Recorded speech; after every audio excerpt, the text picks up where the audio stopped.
Cheers, Rockets fans. Welcome to The Locker Line, an exclusive podcast from the home of the Rockets. Whoa! Sports Talk 790. Rockets! The Locker Line is proudly served to you by Carbox Clutch City Lager. It is good! Oh, yeah? Red Nation, get ready. Get ready. The Locker Line starts now. Welcome aboard.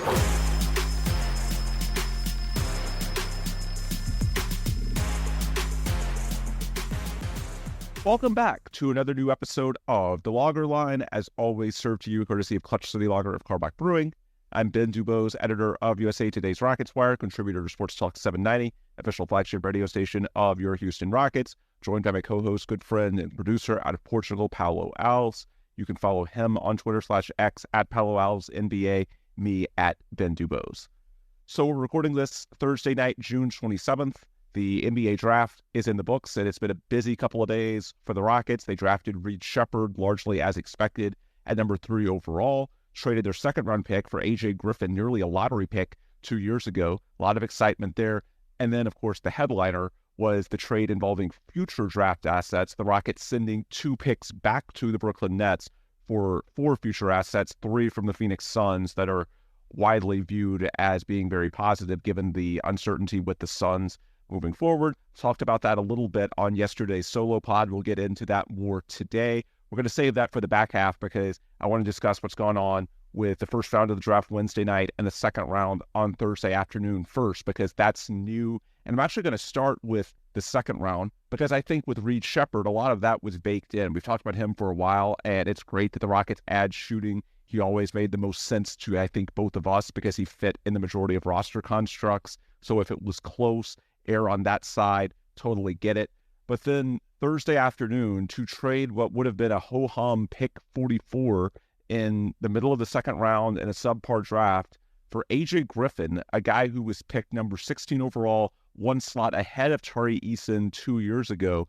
And at one point, we were looking at as a potential candidate at number 5 overall, had the Rockets not won one of the lottery picks.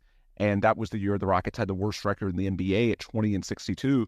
I remember trying to talk myself into AJ Griffin at 5 being an okay scenario. Somehow the Rockets 2 years later land him at number 44 overall, or with the number 44 overall pick, and they got him using the Kevin Porter Jr. trade exception. So it's one of those deals, Atlanta trying to get close to or beneath the luxury tax line. The Rockets had a $4.5 million trade exception from the KPJ Oladipo trade last fall. So rather than let that expire, Rockets used that to absorb Griffin, who makes nearly $4 million a year. And so at this point, you were able to use Kevin Porter Jr. and what was left of his salary for both Steven Adams and AJ Griffin from a financial perspective. So I think it's probably a reach to consider AJ Griffin a rotation player next year unless there are injuries. But the reason I want to lead our discussion with this deal is because I think it speaks so well to the process in place in Houston and the leadership of general manager Rafael Stone. It's been a really good couple of days for him. He's gotten a lot of praise around the league. And I just think this speaks well to the process on a few levels. To turn a mid-second round pick into a legitimate asset. Look, he didn't play a lot in year 2. There was sort of a perfect storm of circumstances. He never seemed to be the ideal fit with Quinn Snyder. He had a few ankle sprains. There was also a family tragedy, so he had some off-court issues to deal with. But he's one of the youngest guys in his draft class. He's just 20. And as a rookie, when he was just 19 years old, averaged 9 points a game in about 19 minutes while shooting almost 40% from 3. So this is not a reclamation project. This is not like the Rockets ditching Usman Garuba last summer and the Hawks just taking a flyer. No, this is a guy who legitimately has been a quality NBA rotation player already.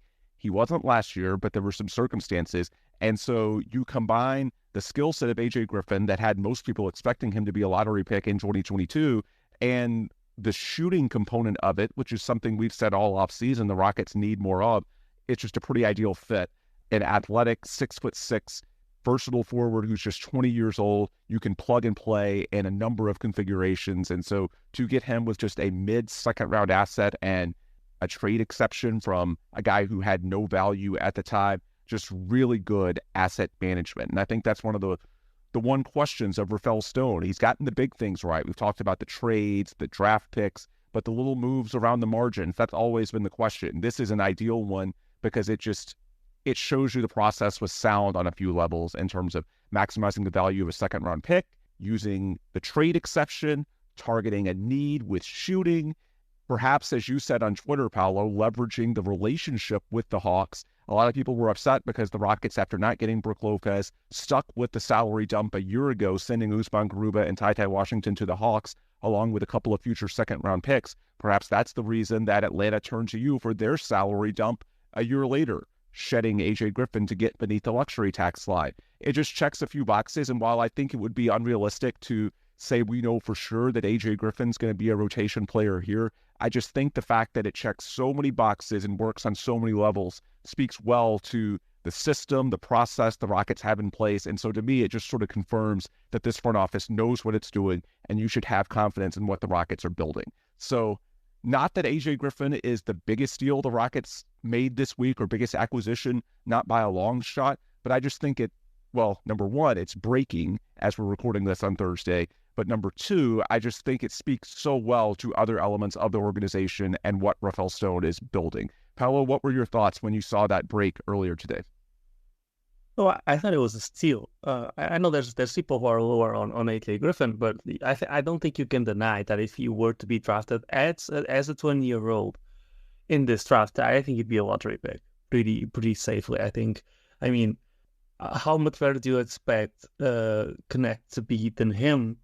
And he's 3 years younger, right? So I think, I think at the very least with AJ Griffin, you know that you have a guy that's going to be a great shooter. There's upside with his athletic profile. He's strong driving. He obviously had a really good rookie season, then had some trouble in the second year, or not really in the second year, more so when the Hawks switched coaches to Quinn Snyder, he basically fell off the map. So you have a logical explanation for why he fell off the map. But even if he doesn't, right, even if you completely disregard who AJ Griffin the player is, you can still justify the trade. It's just purely by the fact that he is making 4.6, if I'm not mistaken, $1 million a year. You're keeping the TPE that was about to expire alive. Pick 44 in a very weak draft. I mean, pick 44 in general is likely not going to pan out. If a pick in the 20s has like a 20% chance of getting a second contract, I don't have the percentages in front of me, but I'd imagine a pick at 44 would be substantially lower. And I think, at the very least, if you were to make a trade in the future, maybe you can keep Jeff Green and include someone like, you can keep one of the valuable vets the Rockets may have at the time and include him instead. He obviously has a team option for the fourth year. After that, he's a restricted free agent, likely not going to meet the starter criteria, so the gap hold will be small. It just makes a lot of sense just from an asset management standpoint. And then, as I said, AJ Griffin is a very interesting prospect. I remember back in the 2022 draft when the Hawks were up, I was just in heaven because I thought, hey, if we can get Tyrese, and who was my favorite guy at the time, but if not, I think AJ Griffin is a steal at this point. So we now get both for the cost of only what we used to select our Eason, which was a 17th pick, and a mid-second round pick this year. As far as his impact year one, I doubt he'll play, but it really doesn't matter if he does or not. He's 20 years old. You can, you have time to see what you have with him. He's obviously a great shooter, so if injuries happen, I think he's fairly plug and play. And I know the defense is a bit suspect, but I think he's fairly plug and play. He can fill in the role that you had Reggie Bullock fill last year. I think at the very worst case scenario, he's not going to be a worse defender than Reggie Bullock was, and he's probably a better shooter, although obviously we have a smaller sample size of his career compared to Reggie Bullock. So I think it makes sense for this year. It makes sense for the future. Guy you're going to select at 44 likely isn't going to play. A lot of the guys selected in the second round don't even make it to actually playing, regular minutes in the league. I'd expect AJ Griffin to be in the league this year, unless injuries happen, or if they do, he might be called up.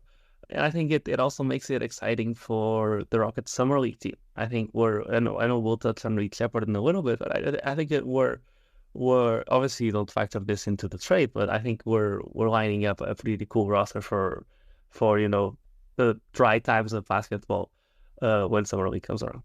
Yeah, absolutely. July 12th through the 22nd, so not far away at all, and that will give us something to sort of tide us over until training camp starts in late September.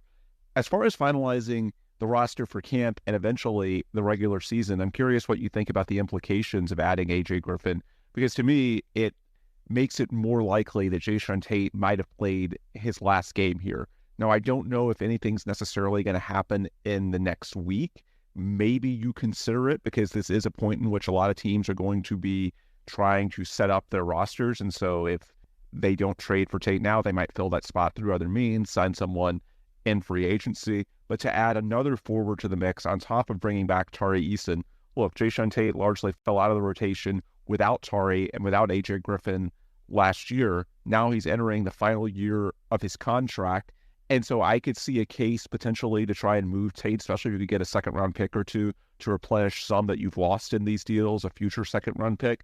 Conversely, though, there is value in having Jae'Sean Tate as an expiring contract, about $7 million, along with Jock Landale at $8 million and Jeff Green at about $10 million. I think Jeff Green will stick around because we know how important he is as a veteran leader. I expect all of these guys, by the way, to have their team options picked up by Saturday's deadline. Hasn't happened yet, but that's a formality. I'm told that the plan is to bring back all of those guys. I think Jeff Green will definitely stick around because of the veteran leadership angle. And Jock Landale, I think the Rockets would move him under the right circumstances, but I do think there's some value in having, especially since you didn't draft a big man, in having an insurance policy for Steven Adams, who's coming back from an injury. Look, if Steven needs a little bit of maintenance early on as he's getting back into NBA shape, there are worse things than to have a third capable center, which Jock Landale represents. So I think he's safe. But as far as eventually consolidating the roster to 14, 15 guys, excluding the two-way candidates, I could see Jae'Sean Tate being someone who, rather than just keep around and not play at the end of your bench, look, he's a quality rotation player who could make sense on a team that has scoring elsewhere but needs defense. I think there's a good chance that by the start of the season, he could be offloaded. I'm just not sure if it makes the most sense to do that now, because this is when more teams are looking to bring in potential upgrades, or potentially wait where there's some risk because some of the spots, some of the chairs have been taken, but at the same time, you do maintain the flexibility financially to use him in trades the rest of the offseason, as opposed to, even if you theoretically take back an expiring salary for Tate, you wouldn't be able to aggregate that salary, I think, for 60 days or whatever it is. So what do you think as far as the implications of adding AJ to the team and for Tate in particular, and how you would handle that? Yeah, I think, it's no secret that, I love Jae'Sean Tate, the person, and I love his personality and how much he brings on the court, as far as hustle goes. We're at a point where we have plenty of lengthy, although Tate's not that lengthy, but switchable defenders in this roster already that can shoot. Tate's just one more, and I was going to say he's 26, but he's probably like 27 or 28 at this point. He's been here a while. It's actually 28, and he turns 29 in October. Yeah. So I think he makes sense as a human trade exception if they want to keep him. But if the roster spots get tight, it may make sense to move him, especially if you can get a couple of second-round picks. I think AJ Griffin, fits into the, fifth or sixth wing on the roster. By the way, crazy age fact, Jae'Sean Tate is actually 3 months older than Dillon Brooks. You would never, or I wouldn't guess that based on, it feels like Dillon's been around in the NBA for some time and Jae'Sean's relatively new, but based on the international experience, Jae'Sean's getting up there. So it's a time to sort of, maximize the asset. Feels weird to say because you're looking at probably just getting 1 or 2 second-round picks. But if he's not going to play here, you probably should have him play somewhere else. Yeah, for sure. And there's one thing that I want to touch on regarding the trade itself. I think the only obviously now we have confirmation that at 44 we would have been able to get Jamal Shead. Obviously that's a long shot. We don't even know if the Rockets like him. It's just the homer bias of a view of age. And the other thing I wanted to mention is to put a little bit more emphasis on what you said. It touched on this, but I wanted to touch on it again just to make sure the point gets across.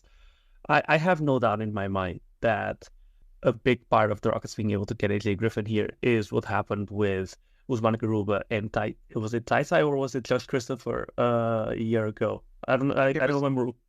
You mean in the Garuba deal? Yeah. Was it not both? Yeah, it was Tai. Okay. So Josh was separate. Josh was to Memphis, yeah. So if you remember, if for people who don't remember, the Rockets back at that time spent a couple of second round picks to dump Garuba and Tai to Atlanta. They had agreed to that trade in principle when they thought because they needed to create the space to bring in Brook Lopez, and then Brook Lopez eventually, the reporting is that he went back on his word, and that the Rockets were left, hanging. And they decided that they were not going to go back on the trade. Even though the trade didn't make sense anymore, they had, committed to it with the Hawks, and they decided to go through with it anyways. And back then, Rafael Stone was, people were calling for him to be fired, even though it's kind of ridiculous over a few second-round picks, because of poor asset management and whatever you want to call it. Truth is, the way these, small salary dumps work is teams are not trying to maximize the return on a second-round pick. 44 and 40 or 44 and 50, it's not that big of a difference. Teams will usually call first the GMs that they're used to dealing with and that they trust, right? This is, I think, with the Rockets themselves, you can tell, we've, just off the top of my head, we've received salary dumps from Brooklyn, Sekou Doumbouya a few years ago. We got from the Thunder, Derek Favors, if I'm not mistaken.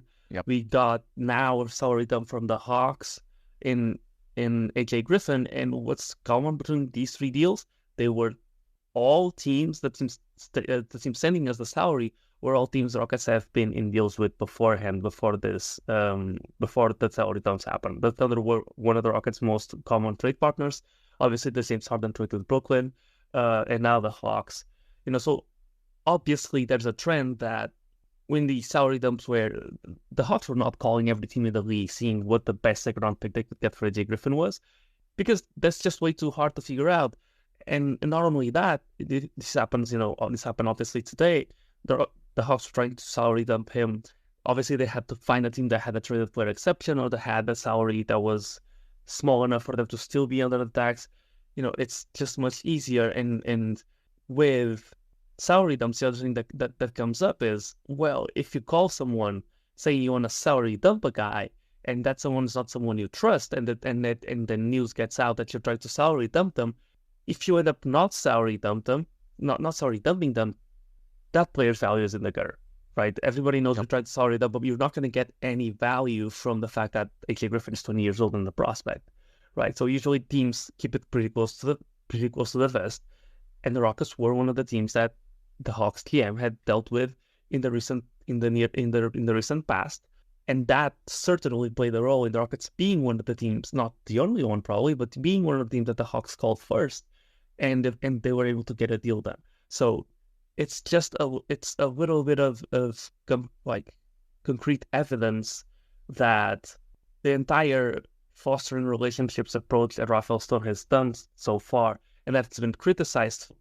He's been criticized for it every step of the way, actually paying off a little bit. And obviously, AJ Griffin may not turn out to be anyone, but I think it's pretty consensus that this was a great trade for the Rockets, and I don't think it happens if that deal back then. I'm not saying that this was intended, that when they made that deal, that the Rockets were like, oh, if AJ Griffin ever becomes available, you'll call us first. No, that's not what I'm saying. I'm just saying the number was near the top of the pile, and Rafael Stone was someone that the Hawks trusted, and that's why they were one of the first few teams that were called when they needed the salary dump. I think there's an example to be made with the Steven Adams salary dump, but I cannot remember a recent trade with the Grizzlies, although there might have been. Oh, there is. There's Josh Christopher. Yep. So there's another evidence that teams usually call for salary dumps first. They call the teams that they've dealt with recently because there's some level of trust built. So yeah, just wanted to put emphasis on that, because I think that's something that will go under the radar for a lot of people on the Rockets fan base. And also, I think Tillman Fertitta deserves some credit as well, because with this sequence of events, again, it all goes back to the Kevin Porter Jr. trade. And when he did what he did in that New York hotel room in September, there were a lot of people who wanted to cut bait immediately. And the Rockets were patient. They waited a month. ultimately, as long as he doesn't play again in the NBA, that was the end goal, and they accomplished that. So rather than cave for the sake of a little bit better immediate PR, Tillman Fertitta trusted Rafael Stone to go through his process, and buying that time allowed him to find Oklahoma City for that deal. You mentioning all these trades between the Rockets and the Thunder had me thinking about the relationship between Rafael Stone and Sam Presti. And of course, KPJ's contract became the financial vehicle for Steven Adams and now AJ Griffin. So kudos to Tillman for taking a step back there. And also, I would say that the trade earlier this week, we'll get to that later in the pod, but look, deferring the Brooklyn assets in 2025 and 2026 for picks from Phoenix that are later in the decade, perhaps those end up being used on the trade market earlier, but we don't know that. The bottom line is, in terms of actual gratification, the quickest route to that would have been to just simply stay the course with the 2025 swap and move potentially from OKC all the way to Brooklyn. And yet Tillman Fertitta is willing to be patient. We've seen that time and time again in this rebuild, and we've talked about it. But I also think it speaks well to how he is letting Rafael Stone do his job, because I don't think that you should micromanage your general manager. You've got to trust him, and if you don't trust him, well, make a change. We've outlined in the past why we believed in Rafael. There have been arguments to the contrary, but one thing that I never believed in was this idea that, well, you should keep him, but have him on a tighter leash. No, that's going to lead to chaos. You either need to let him implement his vision, or if you don't trust the vision, then you move on to somebody else and you let that guy and his basketball operations staff do what they think is best. Rafael Stone has been given full autonomy by Tillman Fertitta, and I think we're seeing on a couple levels this week it paying off. We'll get to later in the pod the merits of the draft pick swap, but I just think the fact that the Rockets were allowed to do it in the first place, the fact that they were able to trade Kevin Porter Jr. a month later rather than release him immediately, I think it speaks well to Tillman's processes too, right? Yeah, and I think, I don't know if you noticed, in the clip the Rockets posted where they were calling Reed Sheppard, yep. Someone said something to the extent, I don't have the exact words in front of me, but he said something to the extent of, these guys were really excited to get you. Like, that's him, separating himself from the decision making. Yep. And he's like, the guys I trust really like you, so I'm welcoming you. And I think that's, to me, that's the most important. And I've talked about this earlier in earlier episodes, if not in earlier episodes of the Lager Line in previous spots that I've made. The one thing I cannot tolerate is if the management of an NBA team is poor. Right? I could never be a fan of the Kings back when they were poor. I could never be a fan of the Hornets nowadays. It's the one thing I cannot tolerate. I can tolerate years of being bad as long as there's a path. And 9 times out of 10, an owner being too involved leads to disaster, and an owner being cheap leads to a cap, puts a cap on the ceiling of a team, no matter how good the GM is. And when Rafael Stone came in, there were a lot of doubts about Tillman. And I think throughout, the first 3 years of Rafael Stone's reign as GM, we have seen that Tillman has improved massively in 2 areas, which is he's been willing to spend money when the team wasn't good, which, it's not the luxury tax. And I know a lot of people want to see him pay the luxury tax before they say anything. You can rebuild a team on a pretty low budget. And for the first year, the Rockets, for no reason at all other than to possibly extract value out of some of these deals, they were close to the tax line as a tanking team. They were never cheap. They were never close to the salary floor in any of the years. For reference, Oklahoma City was below the floor for one of the seasons of during which the Rockets were rebuilding. And, Tillman would, and you weren't seeing people saying that their owner was cheap. Tillman, on the other hand, was willing to pay. He was willing to, I think we paid $5 million for a second-round pick at one point. We took salary dumps that were just pure salary dumps for second-round picks. They bought the second-round pick that was KJ Martin. Yeah. Yeah, they did. And we took Sekou Doumbouya was a pure salary dump that just increased our payroll in exchange for a second-round pick. And obviously, we see teams do that all the time nowadays, but if you go team by team, there's teams that haven't done that in a while, and that's a hint that the owner's cheap. So I think kudos to Tillman for being hands-off throughout this entire process, not, rushing things, and for, up to this point, kind of dismissing some of the critiques of him being cheap. We'll see if he pays the tax when it comes down to it. But so far, so good. All right, let's transition to the draft and Reed Sheppard. You mentioned him a couple of minutes ago. We've talked about him a ton, really, ever since the Rockets landed the number 3 pick. He was a top candidate, and ultimately, the process got to where I think most of us expected it to. It was a little bit curious as far as the road that got there. It felt like there were even more trade rumors this year. There were times when it felt like there was momentum for Donovan Clingan. After the draft, Rafael Stone actually said the Rockets were on Reed the entire time, and if he wasn't on the board, they would have traded down or out in all likelihood. Not sure how much of that is true and how much is the standard. The GM after drafting a guy always says, oh, we got our guy. That's pretty standard. But regardless, this reached the conclusion that I think most Rockets fans expected it to. But the process to get there was a little different, and I think it should be somewhat reassuring because in a draft where there was no consensus BPA in terms of who's on the board at 3, I think we both agreed that Reed, because of his shooting, fit in more roster constructs. It was easier to see a path in terms of developing the other aspects of his game as a point guard, as a defender. Can he create his own shot and not just be a floor spacer? Time will tell. The Rockets will start working with him at Summer League. But at a bare minimum, this is someone who should be a capable rotation player on a sub-MLE contract, and there's value there. But I also think the process the Rockets use, Houston got a lot of criticism the last 2 years for being sort of locked in on Paulo Banchero, who they didn't get in 2022, and Amen Thompson, who they did in 2023.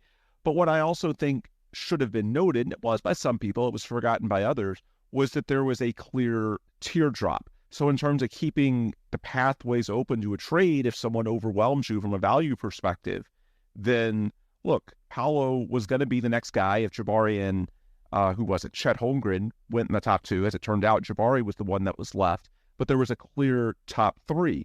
Last year, there was a clear top 4. And I remember saying as soon as the Rockets got 4th in the lottery, we were both a little depressed in that episode because it was the Spurs getting Wemby, but I just wanted top 4 because it felt like there was something of a teardrop. So while the Rockets got some criticism for zoning in on their guy in the pre-draft process, in reality, that was the smartest way to maximize it. If you wanted to trade the pick, then leaking interest in the guy who was the clear best player available, best asset available, is the best way to potentially maximize value. As opposed to this year, it was a little more mixed. I think Reed was the best fit for the Rockets situation, and I think it's an appropriate tiebreaker if multiple guys are close. But there were other legitimate candidates as well. And so I think because the Rockets, kept things somewhat mysterious, then they got a few more offers. None were tempting enough to do a deal. And I think the deal they did with Brooklyn the night before, turning 2 first-round assets into 4, made it even less likely for the Rockets to trade down for quantity's sake. But I just think the process was sound. They drafted the guy who made the most sense. And I'm not even sure how much of it is that they changed in the last couple of years. I think it's just the situation, the landscape of the draft was different, and the Rockets played it the way that made the most sense. And then at the end of the day, none of the trade offers were good enough, especially for a team that's already pretty deep, that already has a fairly deep war chest of future assets as well, to justify moving off a guy who was just a pretty ideal fit, at least at a rotation level, and should give you some legitimate minutes this year. So I think we both like Reed Sheppard, the player. We've covered that before. And then in terms of the process, having it more mysterious along the way, even if it made for, it probably made for better pods because we had more scenarios to go through. But I just think the Rockets played this very well. And ultimately, it's hard to give, for me at least, to give this draft anything other than an A. I think it addresses a need. I don't see anything they clearly missed. So I'm pretty happy with it. And Paulo, what were your thoughts on Reed Sheppard night? Yeah, I thought it was really interesting that Rafael said that he was number 1 on their board, and if he had not been available, that they were going to trade the pick. Not because teams always say something like that, right?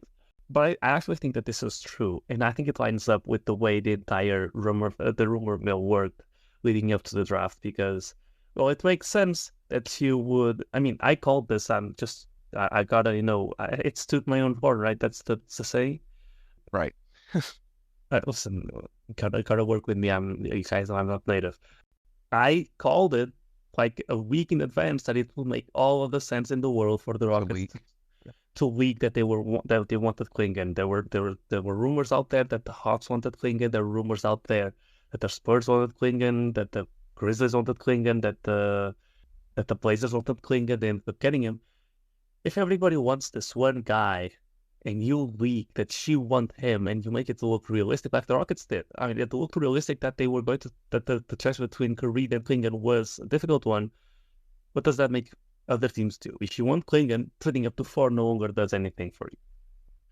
If you want Klingon and you're the Hawks and you don't want to take him 1 because who will take him 1, you can trade back further than 3. And so if the Rockets were interested in Alex Sarr, they would basically be the only team that the Hawks could trade with, either us or the Wizards. Yeah. So it will make all the sense in the world to leak that we were interested in him, especially if you're approaching the draft from the perspective of we want this one guy, and if we're not getting this one guy, you want to get as many trade offers as possible. And it also ties into the rumor that was out there that the Rockets are going to wait until they were on the clock to decide if they were going to trade the pick or not. If you're going to do that, you don't want to have you don't want to have to do a lot of work in those 5 minutes that you're on the clock. You want to have all of the offers on your table, right? And probably have a ranking of them and seeing which ones you like the best. So it works like a logical decision. If Reed Sheppard's there, you take him. If Reed Sheppard's not there, you have a ranking of trades that you can just quickly call teams to see if they're still standing. Right? I think it made all of the sense in the world. That's why I believe that Reed Sheppard was indeed the guy they wanted. And, for the 3rd year in a row, it's pretty much consensus around draft Twitter and the draft experts that the Rockets made, they either got a steal or made the best pick that they could. Multiple guys, I think Gavoni had Reed Sheppard number 1. I think if it was Wasserman that also had Reed Sheppard at number 1. Kevin O'Connor had Belt, 1. O'Connor had them at 1. I think Kevin Pelton? I forget the first name, but I think Pelton. He had them. Kevin Pelton, analytics guy at ESPN. Yep. He had them number 1 as well. So it just makes all the sense in the world. It's it's probably both PPA and the best fit. As if the Rockets obviously consider him to be the best player, you got both in one.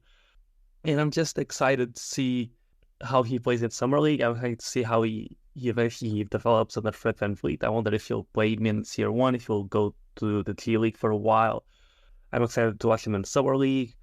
And I have to mention, because I can't give serious analysis for too long. I gotta slip a joke in every once in a while.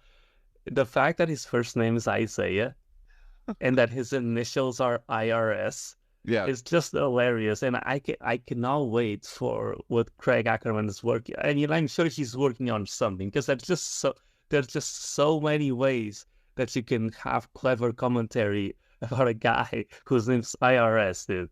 And I don't know. It's something dumb to be excited over when we're talking about a draft prospect. We can't take ourselves too seriously, and I'm excited to see what happens if he hits a big 3 or something like that. I'm excited to see the memes, because his draft night suit and his relatively small size at a little under 6'2", he looks like he could be an accountant. I saw all these jokes that if he doesn't work out as a player, the Rockets can add him to their accounting team, which of course, undersells the fact that even a 6'2" athlete, which is below average in the NBA, is still pretty damn tall, given the general population. So it's all relative to the guys he's around. But yeah, he just has a certain sort of wholesome look to him that I think will make for quality meme content on top of his basketball game, which obviously is the primary draw here. And I just think beyond all of the good things of Reed Sheppard, the basketball prospect, which if you want more X's and O's, check out our archive. We talked about him plenty with Brian Kalbrowski, Dave Hardesty, Nathan Grubel, our great guest over the last month to month and a half. Reed Sheppard was really at the forefront of this process the entire time, so we've talked about him plenty. But I also think now that we're at the end of this process and celebrating Reed Sheppard, the Houston Rocket, I also thought it spoke really well to the culture that Rafael Stone and Ime Udoka have created, that Jalen Green was actually in New York at the draft and was there to welcome him to the team. Because while I don't know that this will happen game 1, it may take half a year, it may take until year 2, year 3, but there is going to come a point in which there may be a temptation to close occasional games with Reed Sheppard over Jalen Green.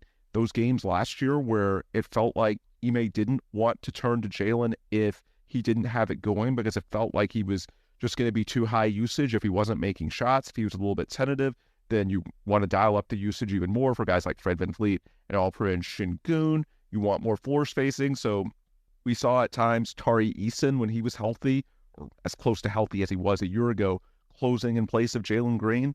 Look, there's absolutely a world where Reed Sheppard, with his superior shooting and not having usage that's quite as high, could be a candidate to close games instead of Jalen Green. I hope that doesn't happen a lot because we all want Jalen in year 4 to take that next step.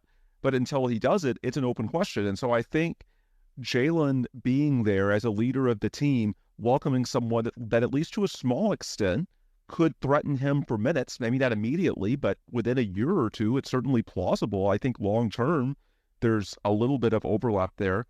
I just think it speaks well to Jalen getting more comfortable in his own skin.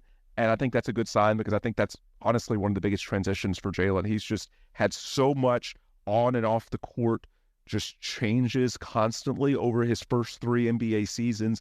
It just feels like, especially down the stretch of last season, he got more comfortable with who he is. You can insert a dad joke there if you want. But the bottom line, it just seems like we're seeing Jalen Green turn over a new leaf. He just seems a lot more confident just as a person, as a player. And I think that may bring even more benefits starting next season because I do think some of the times we've seen him get a little indecisive, a little passive. I think it can relate to all these changes that have happened on and off the court with everything in the organization around him being, turned over his first 2 NBA seasons. And now getting this consistency, being entrusted in a leadership role, it just feels like that he's sort of grabbing the bull by the horns, and hopefully that brings better results for him on the court. So I thought that was a good sign.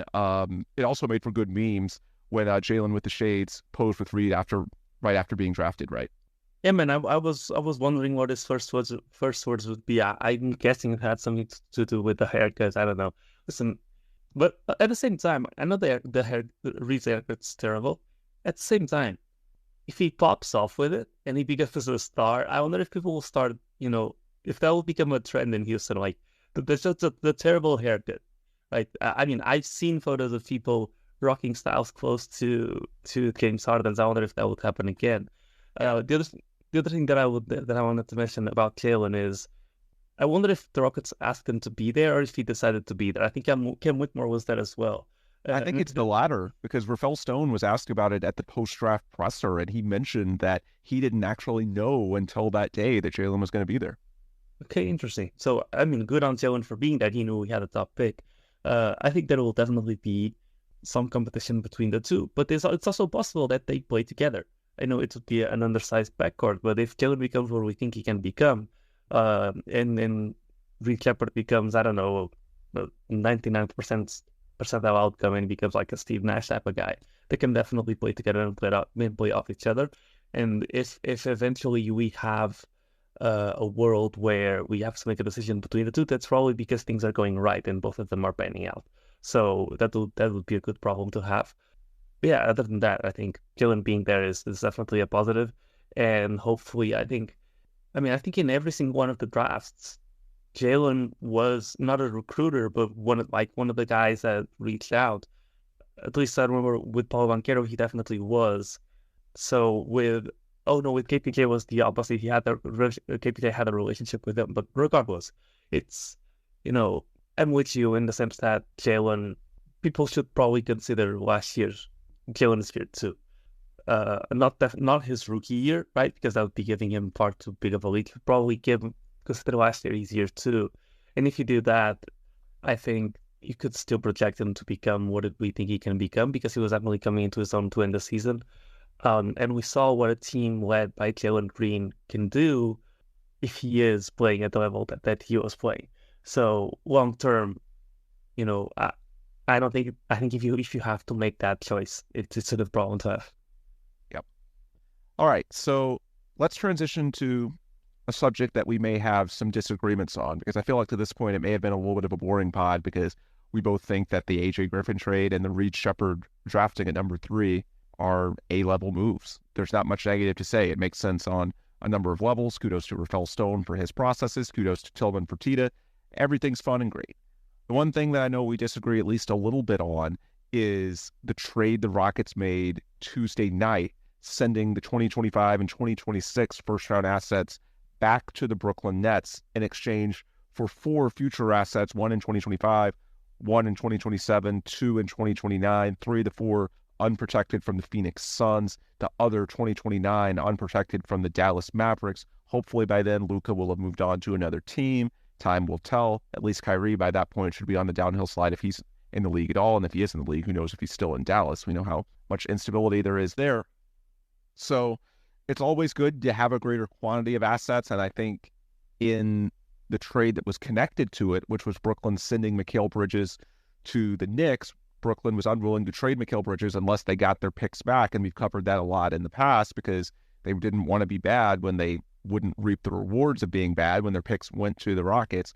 So I know some will point out and say, well, didn't the Rockets just get the number 3 pick? Yeah, but the Nets were 32-50. They had the number 9 odd slot. They were not like worst team in the league bad, which is what they're going to try to be now without Mikal Bridges. They are going to try to bottom out for Cooper Flagg.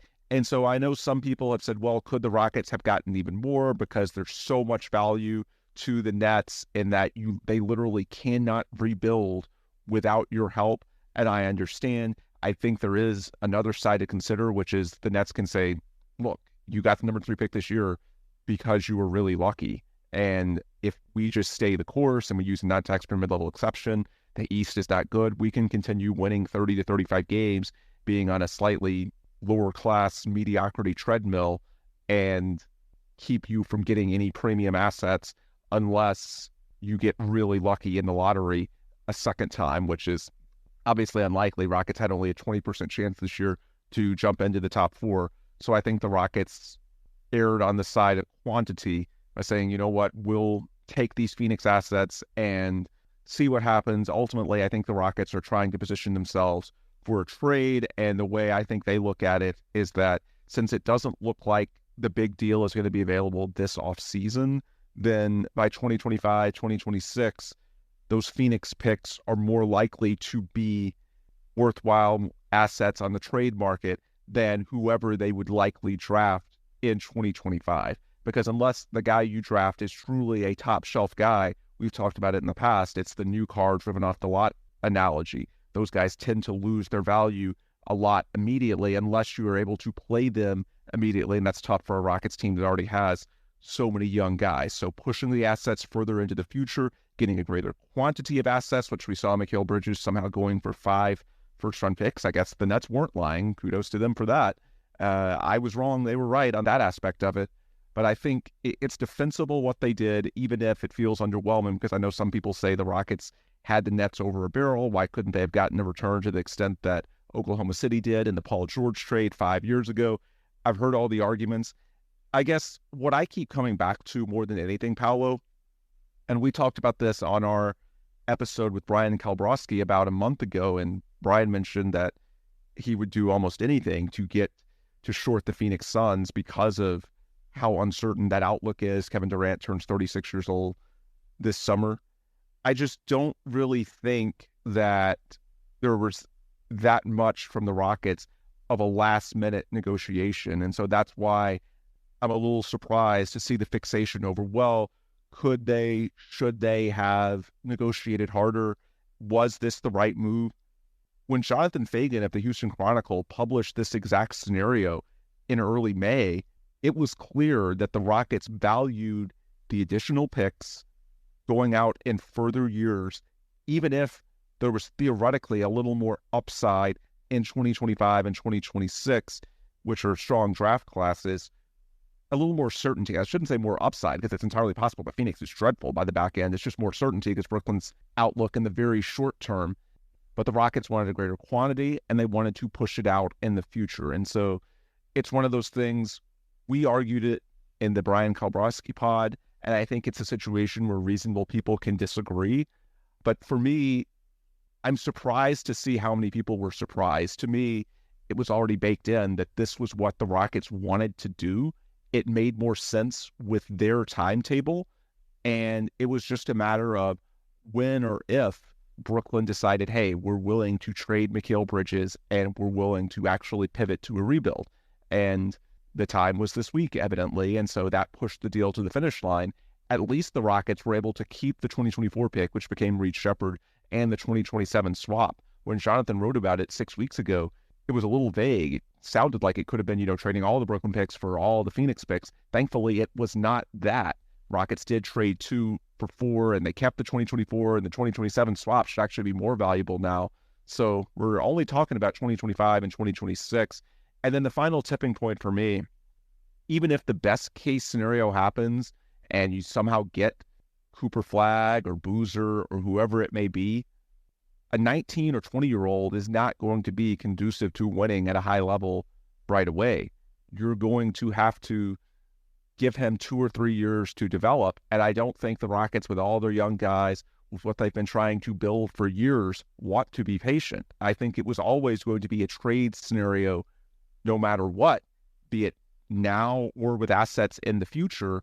And when you look at the lottery odds and how unlikely it is to get a guy like Flagg or Boozer that really moves the needle in a trade asset perspective immediately, you're looking at, 15% odds, even if they're the worst team, and that's probably a stretch because with Mikal Bridges, if they try a mediocrity treadmill, it's probably, 10%, something like that. I just think that they viewed, I think it's a combination of, the future years, certainly, but also the young talent that's already on the roster. The Rockets already have plenty of upside. And so I think we've seen them in recent decisions be a little more safe. Reed Sheppard is someone, you mentioned roster configurations. He fits in so many. He's safe. It's tough to see him totally busting. And then I think you're seeing the same thing with this, which is that by getting the greater quantity, by pushing it out in the future, you're more likely to at least have pretty good trade assets out of it, as opposed to, if Brooklyn mediocrity treadmills and they're at pick 9 or pick 10, then you stay the course, that asset's not going to be that good at all. This at least gives you a higher floor. And so I think the Rockets are thinking more in terms of floor these days, given the upside of the young core. I understand the arguments against it. They're valid. It's just, I don't know. For me, I'm just surprised to see the consternation because it's a scenario that it felt like as soon as Jonathan wrote that article, it was pretty clear this was what the Rockets wanted to do. The ball was in Brooklyn's court. This was the week Brooklyn chose to act, and so here we are. What are your thoughts as far as the process, the negotiation, how we got here, and ultimately where the Rockets are from an asset perspective? Yeah, I don't have strong feelings about this, and it's been one of the trades that's taken the longest for me to process, basically since I've been an NBA fan. I understand the value of pushing the picks further into the future. I understand that the Rockets have been bitten by the fact that they had too many picks too soon and lost leverage trying to trade out of drafts in the past. Usman Garuba, Ty Washington, Cam Whitmore, no, because obviously an insane guy fell. But if Cam Whitmore did not fall, and I guess the Rockets would be looking to trade out of that second pick in the 2023 draft as well. So I understand them trying to be cautious about that and not being stuck in that position of lower leverage because of it. I understand how valuable the Suns picks will be. I understand that they're in cap hell. I also think that they have Kevin Durant and Devin Booker. And although the Bradley Beal deal was a catastrophe, they're still an incredibly talented team, and it's kind of like rolling back the time. They're at the stage the Nets were after James Harden asked out, in my opinion. And the Nets eventually fell apart soon enough, and we got pick 3 out of it, and the value of the picks increased on the further years. And now we restarted the cycle, and we're hoping that it happens. The same thing happens with the Suns as soon as possible. We don't know if it will. We don't know how long it will take, but eventually, hopefully, it does. So I can see the upside. I can see the conveniency of the picks being further out. I just think that the Nets picks in 2025 and 2026 were more of a sure thing. And I think we know for a fact that 2025 and 2026 are insanely stacked drafts. And we don't know what the 2027 through 2029 drafts will be. Wait, it's 2031, right? The last one we get? Yeah. Or am I confusing it? Yeah, 2031. No, 2031 is the last year the Rockets have their pick eligible to be traded, but 2029 is the last in this deal. Okay, all right. So we don't know if those drafts will be as good as this one, and I believe that Cooper Flag is going to be a generational talent. I think Boozer will be close to it, if not actually be a generational talent. There's Devin, there's other prospects that project to be really, really good. I think we're about to head into another cycle of the Jalen Green into Paulo Banchero into Wembanyama drafts, where I think it will be a couple of years of really good drafts, and I don't know what the future holds beyond that. And so if you think that there's generational talent coming, yes, it's a 10% chance at best. It's a 14% chance at best. But we know how valuable it was to have a 14% chance at Wemby, for example. And Wemby is obviously better than all of those guys, but if you have an opportunity to have a chance at generational talent, you should probably take it, because there's very few teams that will get that opportunity while competing. And I do understand that if you drafted one of those guys, it'll take a couple of years to get up to speed. I actually think Cooper Flag wouldn't, Boozer probably. But I think those are, the Rockets have a lot of really good young prospects. We still don't know if they have a true superstar, right? Shingun's training that way. Kalen has potential, Omeg has potential, Cam Whitmore has potential. Tari, Jabari, probably we know that they're going to be really, really good role players. But there's no clear number one guy that okay, we got this guy, we got our Wemby or Jamorant or whatever it is, and we're going to build around them. And I think those two guys are going to be that from the moment they step into the league. And usually, if you have a chance to get one of those guys at such an early age, you shouldn't forfeit that chance. That being said, I do understand the value that comes from postponing the picks, and I do understand that all of this potential, as far as potentially getting those guys, could basically be nothing. And I do understand the reasoning that you pointed out, and I think it's very fair that the Rockets currently have a young core with a lot of upside already, and so at some point, if all of your investments are low floor, high ceiling, you're probably better off managing some of the risk and betting on assets that are probably not as risky, since they're further out in the future in the sun specs. And obviously, if the quantity is more, obviously there's less risk involved as well. So I understand all of that. I don't think it was a bad deal. I don't think it was an insane deal. I think it was a fair deal where the Nets, the team that got their picks back, did an A++ job of getting out of the situation that they were in. And so that makes me think that the Rockets, knowing that's what the Nets had lined up and knowing how big the potential was for the Nets, could have probably squeezed out better value. If that value was an extra first round pick, maybe one of the ones from other teams like Philly 2028 or something like that. Whether, something that would make me feel more confident that this is a win rather than it looking like a really even trade, because yes, it was a 3-team trade, but there's a clear, really big winner, and the Rockets had leverage over that team, so it would make sense that the Rockets could have pushed harder. We'll never know. Maybe the Nets were unwilling to do a trade at a different price point. I think that would be questionable, because, this is a pretty awesome way out for them. But hey, I guess looking at the more positive side, they did hold on to the 2027 pick, and I think it would be really tough for the Nets to turn around in 2 years and not provide the Rockets with another lottery pick in 2027. Right, so I think because we'll be so young. Yeah, we'll probably still get a fairly good return out of that. And if you trace it back to the James Harden deal, the James Harden deal has now gotten us Tari Eason, Reed Sheppard, 3 firsts, or 2 firsts and 3 swaps. It kind of reset the timeline a little bit by adding the extra year, the extra pick, and the extra swap. And so if they keep doing this over and over again, eventually James Harden's going to have the best return on a trade that's ever been.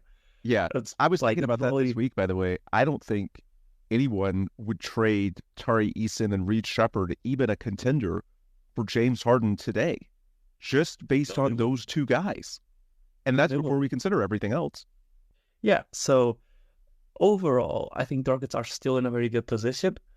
And perhaps it's also a bit of, you want the immediate satisfaction on Right. that we have the potential to get a great pick next year, and a lot of people were really looking forward to that. And now that has been moved into the future, and it's probably the more responsible decision to make. As you said, it's lower risk, and I agree. But I said before, earlier in the offseason, that to me, trading the 2025 swap will have to be in a massive deal. And to me, the deal wasn't quite massive enough for me to feel 100% confident that it was a good deal. But we'll see. And I already know that I'll get triggered in a year because the Nets are going to actually tank this time, and they may luck into pick one. And so we're going to say, oh, the Rockets traded pick one, ignoring the fact that if they had Mikal Bridges, they would be better. The odds wouldn't be as good. I already know that's going to happen. But I think in due time, I think we'll now only be able to truly tell the result of this trade once those Phoenix picks come in. And speaking of, I think this signals a lot of job security for Rafael Stone. Yeah, one of many signals of that, as we said earlier in the pod. I would respond to what you said just by noting and underscoring how unprecedented this situation is. I think, it's easy for us, and that's what sort of irks me a little bit the last couple of days, seeing some of the reaction, well, we could have gotten more. Well, who's to say they didn't try? I mean, it's easy if this is like a star trade. This is why people get so upset when Rudy Gobert goes for 4 picks and now somehow Mikal Bridges went for 5, because it's a precedent. As Brian Windhorst said this week, he's been covering the league 22 years and he's never seen a deal like this. It's tough to exactly project how much value there should be returning, because just as the Rockets have them over a barrel, the Nets can respond and say, look, we had a lot of things go wrong this year, and we were still just 3 games out of the play-in tournament in the East and had the number 9 odds slot. So there's some leverage that we can push back with as well. And these Phoenix picks, I pointed out today, have been graded out independently by some of the people that have ranked future picks. I know Sam Quinn of CBS have ranked them near the top of the entire league. In fact, I think he had, when he ranked the traded assets last summer, had the 2029 Suns pick as the most valuable in the entire league. In fact, when Jonathan Fagan wrote that story a month ago, the New York Post, their Nets beat writer, mocked the Rockets, calling it trickery, and said the Nets had no interest, arguing that the Suns picks because of, and we should note that, the Suns it does feel similar to the Nets a few years ago, but the Suns are a far smaller market. They also have a way older star in Kevin Durant. So there are some mitigating circumstances, even if it's similar in terms of expensive team, older star, smaller market, and a CBA that has more team building restrictions for the expensive team. So it's not quite an apples to apples. But I think the bigger takeaway, I understand the wondering what if, but I just can't help but wonder, especially with some of the asset management criticism the last year, if the Rockets had gotten 5 assets instead of 4, are the same people saying, well, we should have gotten 6. If they gotten 6 assets, well, should we have gotten 7? I just think it's such an unprecedented situation. And unlike a typical trade where you can say, look, so-and-so went for 4 first-round picks and 3 swaps or whatever it may be, why did our guy get this? Because there's leverage in both directions and there's no previous case study, I'm more inclined to give the benefit of the doubt. I understand the arguments and there's risk. If there wasn't risk, both sides wouldn't do the trade. If it was as easy as, well, we're just going to do what's good for us with no downside, well, what's the upside to the other team? Of course there's risk. That's always the way this works. So it's a situation where I understand the argument against, I understand the trepidation. I'm just not willing to go as far as some have on social media and say, well, the Rockets clearly didn't negotiate as hard as they should have, because this is a pretty rare situation. The other things that I would point out, so, if the Nets had stayed the course, and you can't argue that whatever the pick ends up at, if the Nets get Cooper Flagg now, again, that's not the product the Nets would have put on the floor or anything close to it had they not had control of their pick. They would have kept Mikal Bridges, probably would have spent the non-taxpayer mid-level exception, and you would have ended up, I'm looking at the draft odds slot now, to get in the top 2 next year. The number 6 odds slot has 18%. The number 10 odds slot has 6%. So I'd say somewhere in that range should get into the top 2 picks. Not nothing, but not great. The other thing I would say to your argument, Paulo, about the guys at the top of the 2025 class being so transformative to your outlook. The Rockets have top 10 protection on their swap owed to Oklahoma City. So if things go sideways next year, if there's a lot of injuries, and keep in mind how loaded the Western Conference is, as good as the Rockets were this year, they were in the 12 spot, and for a lot of the year, they were in the 9 or 10 spot, in which they would have kept their pick. And if they're in the lottery at all, then you'll have the chance at a top 4 pick, in which case the top 10 protection would kick in, the protection on the actual pick, not the odds slot. What I would say is that if there are some downside scenarios for the Rockets, if it doesn't look like Jalen is taking that next step, or there's an injury that reduces his or someone else's long-term outlook, then the Rockets do have an internal pathway still left. It's not a pleasant pathway, because we all want the Rockets to play good basketball next season. But if some of the worst-case scenarios pan out, it's worth remembering that the Rockets do have top 10 protection on their own pick next year. So it's not literally zero when we talk about 2025. It's not a desirable thing to bring up, but it is there. A couple of other small things that I want to point out, Paulo, and I'll let you get the last word in after that.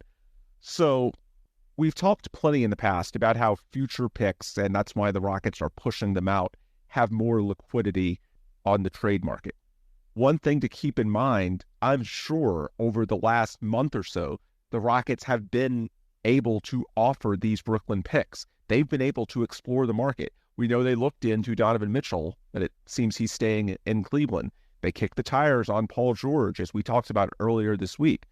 The Rockets did do some digging earlier this season at the trade deadline, now in the past month as they've entered the offseason.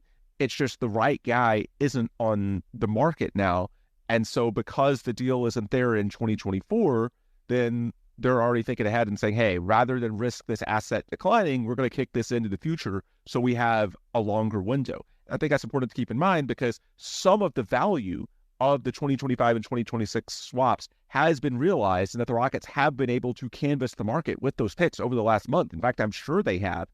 It's just the right guy isn't available now, and so that does decrease the value a little bit. Now, maybe the situation changes by the trade deadline. There could be a hit there, but I would just say that it's not like you haven't been able to use them at all. No, I'm sure the Rockets have used them. They've explored. It's just the right guy isn't available now, which is why they're weighting the future a little more heavily.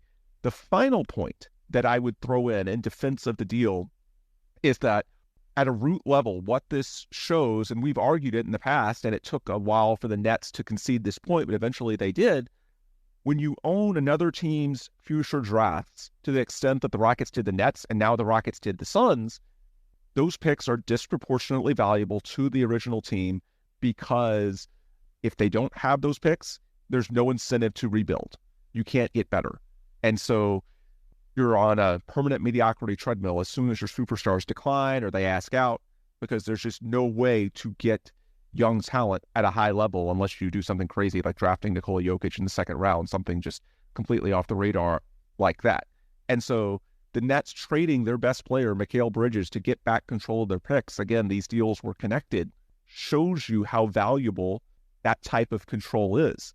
The problem for the Rockets was that while they, in a perfect world, could have leveraged the picks to get something from Brooklyn, that type of win-now piece, as we've covered in the past, Mikal Bridges was not enough to move the needle for the Rockets to where it was worth doing that.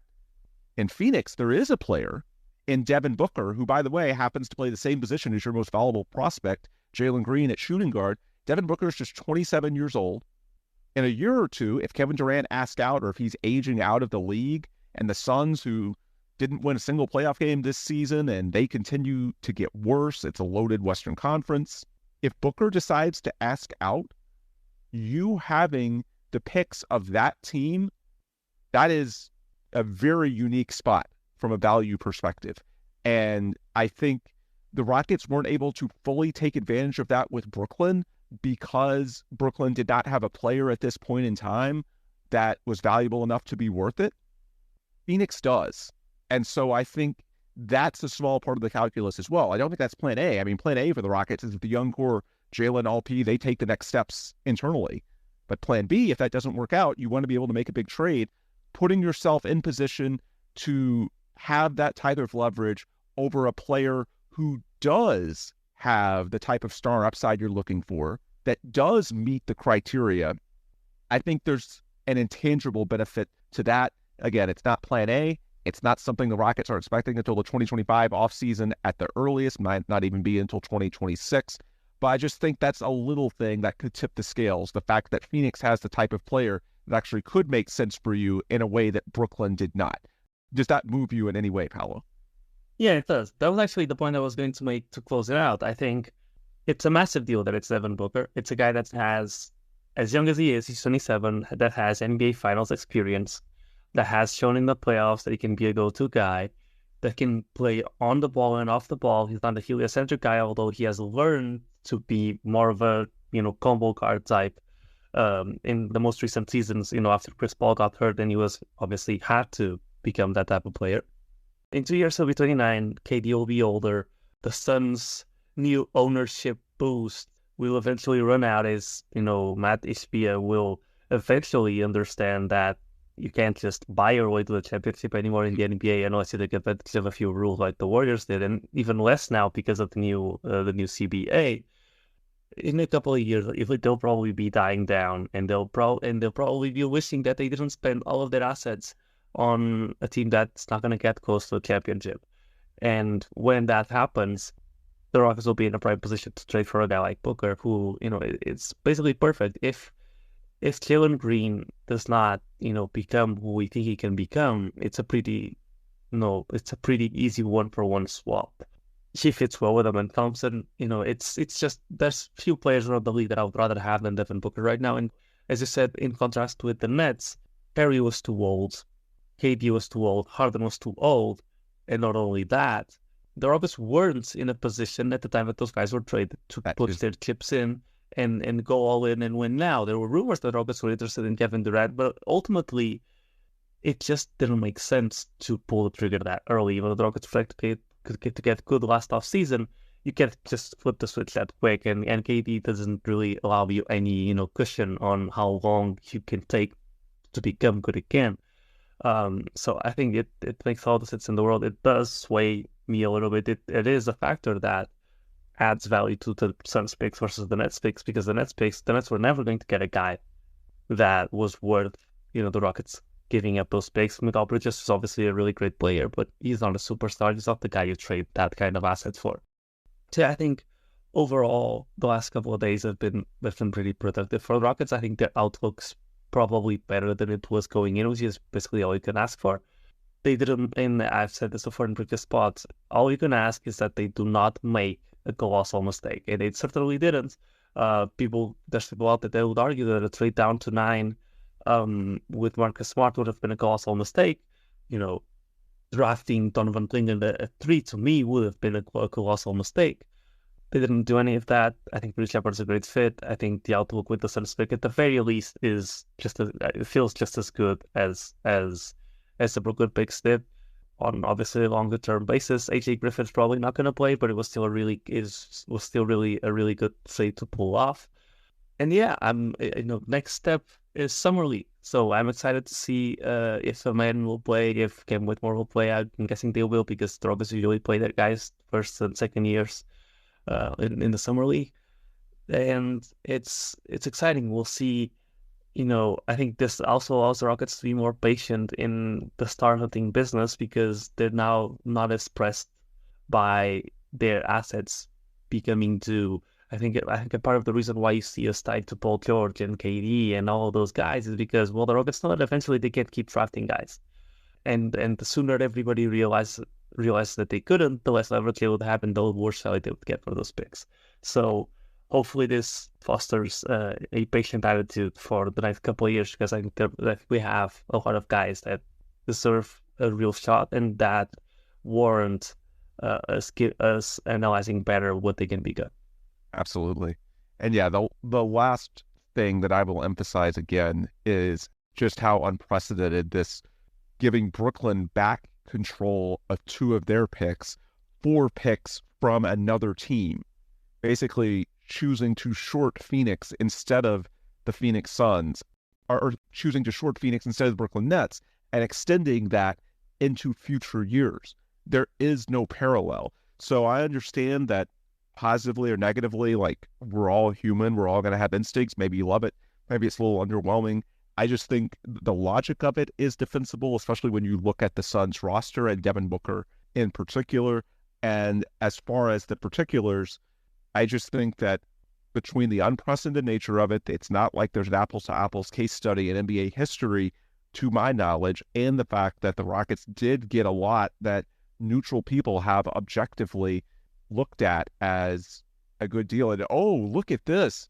So we're recording this. They just released the Summer League opener on ESPN national TV, July 12th, a Friday night, Lakers and Rockets, 6:30 p.m. That will be Bronny James against Reed Sheppard. Paulo, how you feeling? Oh, he's going to get cooked. It's over. Bronny's going to get cooked by Reed Sheppard. Yes. Okay. Yeah, for sure. Yeah. And by the way, I think Cam will play. I'm a little uncertain about Amen just for a few reasons. He had some ankle issues, so I know they're trying to get him healthy this offseason. And Amen is so advanced. You know, I think a lot of the guys they played for second year were the ones that were still trying to develop, like the processing components. Maybe you can argue that Amen needs to develop the handle, but I think unlike most of their guys this window, Amen's so advanced, I don't know that there's upside, especially because they're trying to make sure that he's healthy, that those ankles are strong, unless it's a situation where they feel like it'd be awkward to send Cam and not Amen, because I do think that sort of happened with Tari Eason last year. Did Tari Eason need to play Summer League? Not really, but I think it would have been awkward for Jabari Smith as the number 3 overall pick to go by himself and Tari Eason not. So I think it's one of those, well, if Jabari's going to play, might as well send Tari, who loves to play basketball anyway, for a couple of games, which is all they played. So this year, I do think Cam will go. He's a guy who's still raw, still learning the mental side of the game.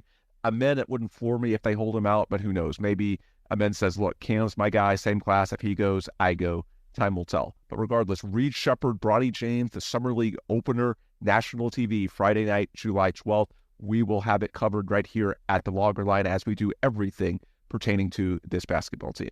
All right, with that, we've talked enough for one draft week, so we'll bring things to a close. And of course, we'll be back in early July as the Rockets enter the first few days of free agency. May be quiet, especially with Rockets punting their trade assets into the future, which seem to signal that there's nothing cooking in the short term, and there's even less of an incentive to spend aggressively with regards to, we talked earlier this week, punting the mid-level exception back into the season to potentially use as a trade exception. And now that you have AJ Griffin that you brought for basically nothing, then there's even less of a role. Not saying they won't sign anyone, but who knows? Maybe they hold out for a minimum deal instead of using the biannual exception and save the biannual exception as sort of a replacement for the KPJ trade exception that you turned into AJ Griffin. Who knows? Point is, Rockets are deep enough already. If anything, maybe they're looking to offload some of the team option guys. Definitely not looking to spend super aggressively to add to a rotation that's already 10, 11 deep. Not that they'll play 11 guys, but there's 11 quality rotation players at least, maybe 12 or 13 if you include Landale, Jeff Green, Jayshawn Tate. It's a deep roster already. So I don't think anything will be cooking, at least not to my knowledge, over the next few days. But who knows? Crazier things have happened. Whatever the case, we'll talk about it next week. Also, one final shout out to throw to Tillman Fertitta. He's about to pick up the team options for 3 guys, Jock Landale, Jayshawn Tate, and Jeff Green, who aren't in your rotation at all and are going to make a combined $25 to $30 million. So in terms of Tillman being willing to do the little things, that would be a very easy thing to sort of save money around the margins. He's not going to do it because they're valuable in the locker room and they're valuable as expiring contracts for trade purposes. So another example, as we said earlier, of Tillman perhaps learning from some of his earlier experiences as a new owner and turning over a new leaf, because I think he's done a really good job the last couple of years. So on that positive note, we'll finally adjourn until our next episode, probably early next week. This is where we'll wrap it. Again, team option decisions due on Saturday the 29th, and then free agency negotiations can begin all around the league on Sunday night, June 30th. So we'll be back shortly after free agency opens, especially if the Rockets do something. But until then, if you want more coverage, best place to get it is on Twitter/X, where I'm on there at Ben DuBose, Paulo's on there at Paulo Alves NBA, and the show is on there at The Logger Line. If you go to the link tree in the bio, you can find links to our distributors, Apple, Google, Spotify. Leave a positive review, subscribe. That's how you'll get the benefit of episodes right when they come out, and we'll get the benefit, especially with your happy review and subscription, of looking good to our friends, partners, and sponsors, who, by the way, you can find out their content. You can hit them up through that link tree as well.